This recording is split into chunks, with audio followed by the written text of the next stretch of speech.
At this time, I have the honor to present to you the moral leader of our nation. I have the pleasure to present to you Dr. Martin Luther King, Jr.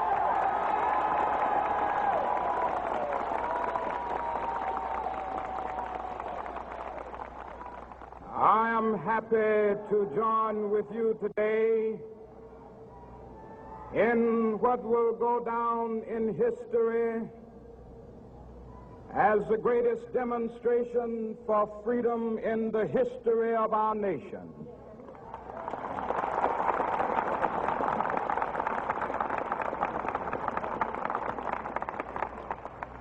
Five score years ago, a great American in whose symbolic shadow we stand today signed the Emancipation Proclamation. This momentous decree came as a great beacon light of hope to millions of Negro slaves who had been seared in the flames of withering injustice. It came as a joyous daybreak to end the long night of their captivity. But 100 years later, the Negro still is not free. 100 years later, the life of the Negro is still sadly crippled by the manacles of segregation and the chains of discrimination. 100 years later, the Negro lives on a lonely island of poverty in the midst of a vast ocean of material prosperity. 100 years later, the Negro is still languished in the corners of American society and finds himself in exile in his own land. And so we've come here today to dramatize a shameful condition. In a sense, we've come to our nation's capital to cash a check. When the architects of our republic wrote the magnificent words of the Constitution and the Declaration of Independence, they were signing a promissory note to which every American was to fall heir. This note was a promise that all men, yes, black men as well as white men, would be guaranteed the unalienable rights of life, liberty, and the pursuit of happiness.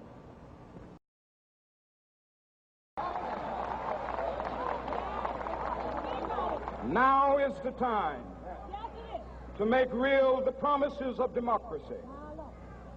Now is the time to rise from the dark and desolate valley of segregation to the sunlit path of racial justice. Now is the time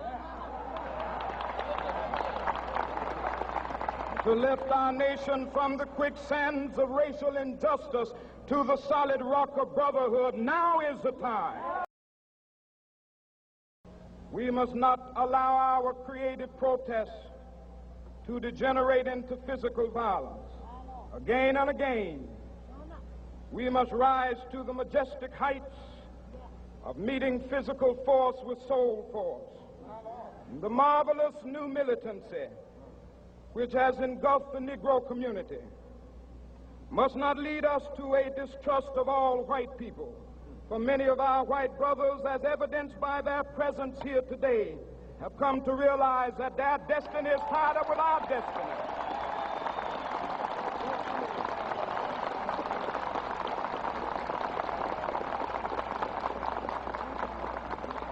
And they have come to realize that their freedom is inextricably bound to our freedom. We cannot walk alone. And as we walk, we must make the pledge that we shall always march ahead. We cannot turn back. There are those who are asking the devotees of civil rights, when will you be satisfied? We can never be satisfied as long as the Negro is the victim of the unspeakable horrors of police brutality. We can never be satisfied as long as our bodies, heavy with the fatigue of travel, cannot gain lodging in the motels of the highways and the hotels of the cities.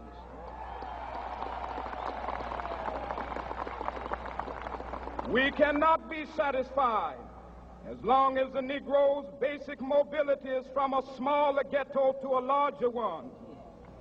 We can never be satisfied as long as our children are stripped of their selfhood and robbed of their dignity by signs stating for whites only.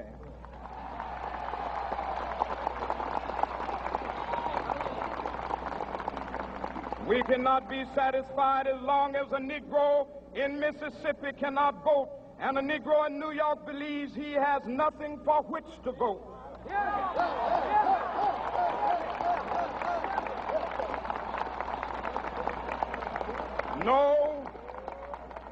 No, we are not satisfied, and we will not be satisfied until justice rolls down like waters and righteousness like a mighty stream.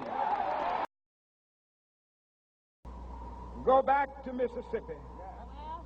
Go back to Alabama. Go back to South Carolina. Go back to Georgia. Go back to Louisiana. Go back to the slums and ghettos of our northern cities. Knowing that somehow this situation can and will be changed. Let us not wallow in the valley of despair. I say to you today, my friend,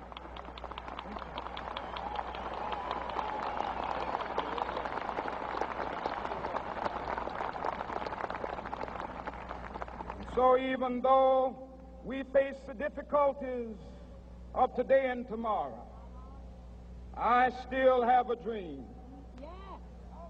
It is a dream deeply rooted in the American dream.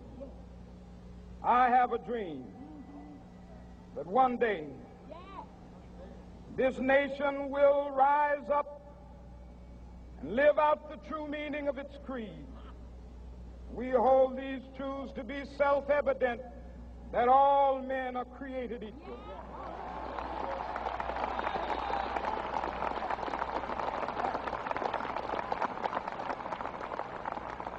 I have a dream that one day on the red hills of Georgia, the sons of former slaves and the sons of former slave owners will be able to sit down together at the table of brotherhood.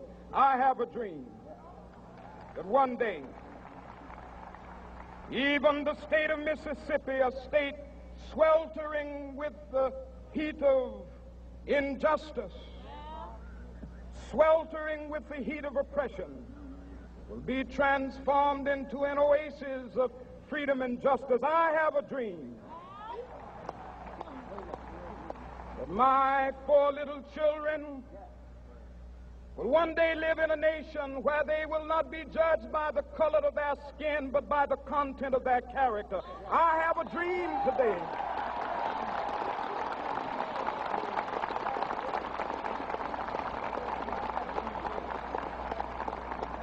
I have a dream that one day, down in Alabama, with its vicious racists, with its governor having his lips dripping with the words of interposition and nullification, one day right there in Alabama, little black boys and black girls will be able to join hands with little white boys and white girls as sisters and brothers. I have a dream today.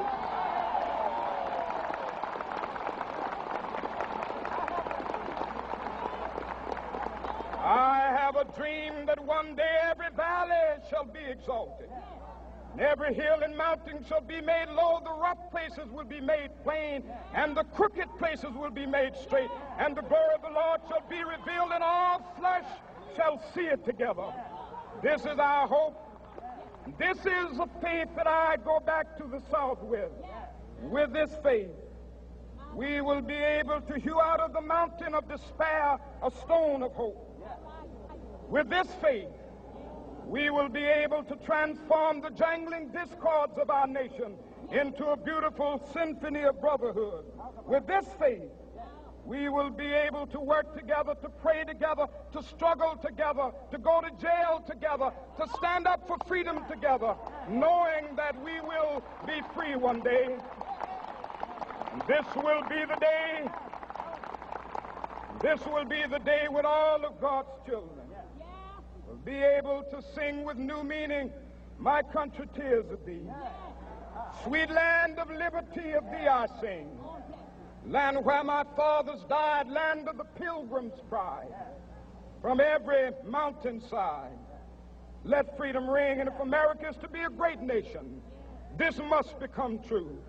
And so let freedom ring. From the prodigious hilltops of New Hampshire, let freedom ring.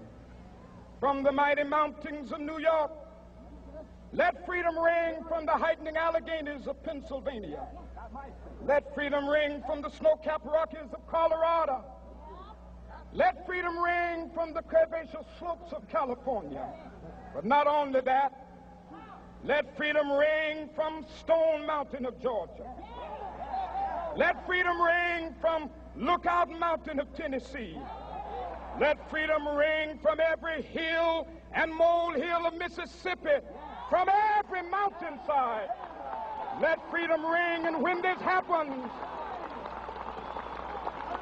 and when we allow freedom ring, when we let it ring from every village and every hamlet, from every state and every city, we will be able to speed up that day when all of God's children, black men and white men, Jews and Gentiles, Protestants and Catholics, will be able to join hands and sing in the words of the old Negro spiritual, "Free at last, free at last,